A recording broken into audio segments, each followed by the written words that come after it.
नमस्कार, मैं मनीष माली साहित्यशाला में आपका स्वागत करता हूँ।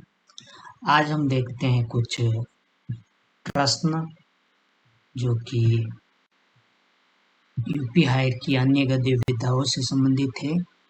तो पहला प्रश्न है, परमात्मा उन्हें सतायो करे, क्योंकि हिंदी वाले उन्हीं की बदौलत आज दूसरी भाषा वालों के सामने मुँह छोड़ दाव दे सकते हैं।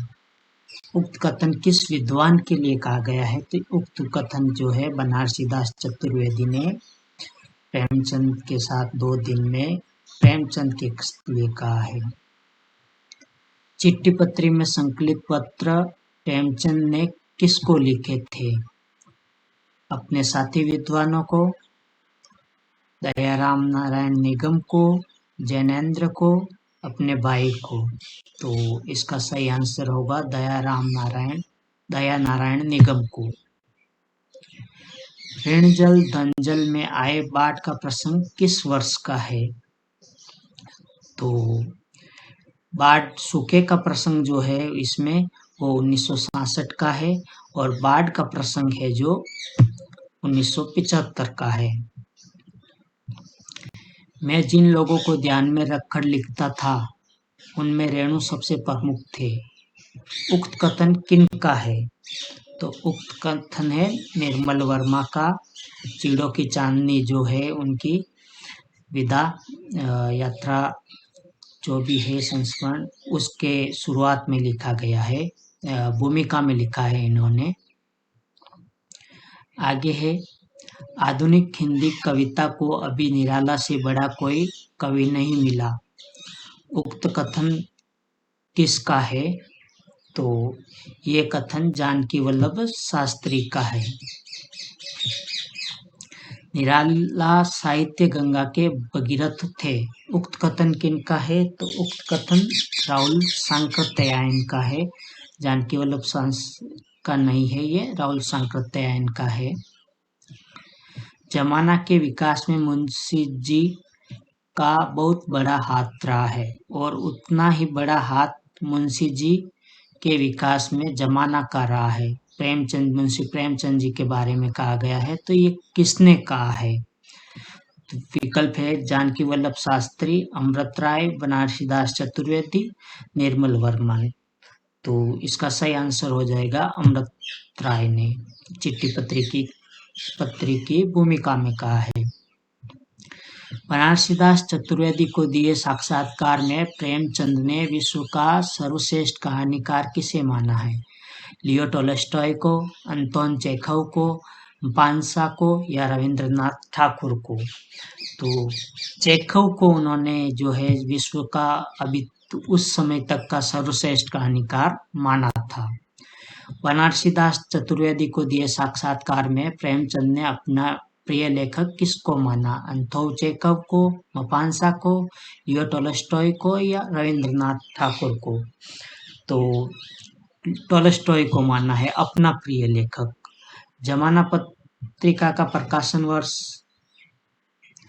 तो ये हो जाएगा 2003 में जमाना का प्रकाशन आरंभ होता था और पहला ही जो असरारे मुआदिद नाम से उनका जो प्रेमचंद जी का भी है उपन्यास वो जमाना में ही प्रकाशित हुआ था। निम्न विकल्प में से असंगत का चयन करें। ऋणजल धनजल की भूमिका राजेंद्र प्रसाद ने लिखी, डॉक्टर राजेंद्र प्रसाद जो राष्ट्रपति थे भारत के। बाढ़ का प्रसंग 1975 का है। सूखे का प्रसंग 1966 का है। ऋणजल धनजल का प्रकाशन रेणु जी की मृत्यु के उपरांत हुआ है। तो इसका आंसर हो जाएगा राजेंद्र प्रसाद ने नहीं लिखी है भूमिका लिखी है जयप्रकाश नारायण ने। मनुष्य ही किसी क्रांतिकारी का और किसी साहित्यकार का प्राण बिंदु होता है। उक्त कथन किनका है? डॉक्टर राजेंद्र प्रसाद का, जयप्रकाश नारायण का, फणीश्वरनाथ रेणु का और रघुवीर सहाय का। तो सही विकल्प है जयप्रकाश नारायण। ये भी ऋणजल धनजल की भूमिका में कहा है इन्होंने। महादेवी वर्मा ने अपने पशु प्रेम का आरंभ किसके साहचर्य से माना है? तो विकल्प है नीलकंठ मोर के साहचर्य से, निक्की नेवला के साथ रहने से, गोरा गाय के साथ रहने से, या रोजी कुत्ती के साथ रहने से। तो शुरुआत में बचपन में उनके पास रोजी कुत्ती थी, तो उन्हीं से पहला मतलब परिचय होता है जानवर के रूप में, तो इसी से उनका पशु प्रेम आरंभ होता है। मेरा परिवार रेखा चित्र में कितने रेखा चित्र संकलित थे? तो ये हो गया 7 रेखा चित्र संकलित थी। हालांकि उसमें एक जो है 7वां, उसमें 3 दिए हुए हैं चरित्र। इस प्रकार 9 चरित्र खींचे गए हैं, और लेकिन 7 रेखा चित्र ही है उसमें। महादेवी वर्मा किसने अपने प्रिय जानवर में किसका स्वभाव सबसे महादेवी वर्मा ने अपने प्रिय जानवरों में किसका स्वभाव सबसे क्रोधी माना है? तो नीलू कुत्ते का, निक्की नेवले का, दुर्मुख खरगोश का, या मारजारी बिल्ली का? तो दुर्मुख खरगोश को सबसे क्रोधी माना है। चिड़ों पर चांदनी के संदर्भ में असंगत का चयन करें। 1964 में प्रकाशित निर्मल वर्मा की यूरोप यात्रा का वर्णन, 12 उपशीर्षक में यात्रा का वर्णन, प्राग से लेखक की यात्रा आरंभ होती है, गैर साहित्यिक यात्रा का वर्णन। ये साहित्यिक यात्रा का वर्णन है, गैर साहित्यिक यात्रा का वर्णन नहीं है, तो ये असंगत कथन हो गया। अकेला मेला नामक कृति का वर्णन काल है।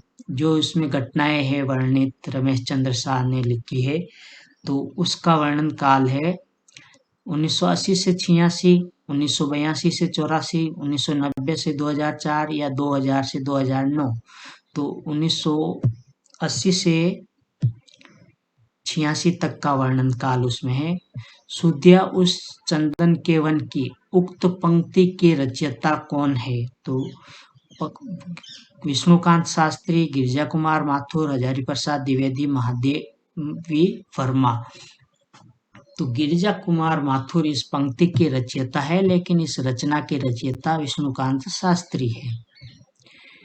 तो सुधिया उस चंदन के वन की संस्मरण में फूल की पहचान सरस सुहास केवल शीर्षक संस्मरण किससे संबंधित है? तो महादेवी वर्मा, नामवर सिंह, विष्णुकांत शास्त्री, हजारी प्रसाद द्विवेदी। तो ये है हजारी प्रसाद द्विवेदी के से संबंधित। तो आगे का क्वेश्चन है कि विष्णु प्रभाकर ने किसके आग्रह पर आवारा मसीहा की रचना की थी? यशपाल जैन और नाथुराम प्रेमी, यशपाल, अन्य वाले दूसरे जो है वो यशपाल जैन और शरद चंद्र के आग्रह पर, उक्त में से कोई नहीं। तो इसका सही विकल्प हो जाएगा यशपाल जैन और नाथुराम प्रेमी। यशपाल जैन लेखक थे और नाथुराम प्रेमी हिंदी ग्रंथ रत्नाकर मुंबई के जो है संस्थापक थे, प्रमुख रहे उस समय। आवारा मसीहा हेतु कौन सा सम्मान लेखक विष्णु प्रभाकर को मिला था? पहला ऑप्शन है सोवियत लैंड नेहरू पुरस्कार, दूसरा साहित्य अकादमी सम्मान, तीसरा व्यास सम्मान, मूर्ति देवी सम्मान। तो सोवियत लैंड नेहरू पुरस्कार आवारा मसीहा के लिए मिला था। गुरु शिष्य परंपरा का क्रम देखिए, बंकिम चंद्र, शरद चंद्र, सही कौन सा है इसमें? रविंद्रनाथ ठाकुर, बंकिम चंद्र, शरद चंद्र। बंकिम चंद्र, रविंद्रनाथ ठाकुर, शरद चंद्र। तो ये विकल्प सही है।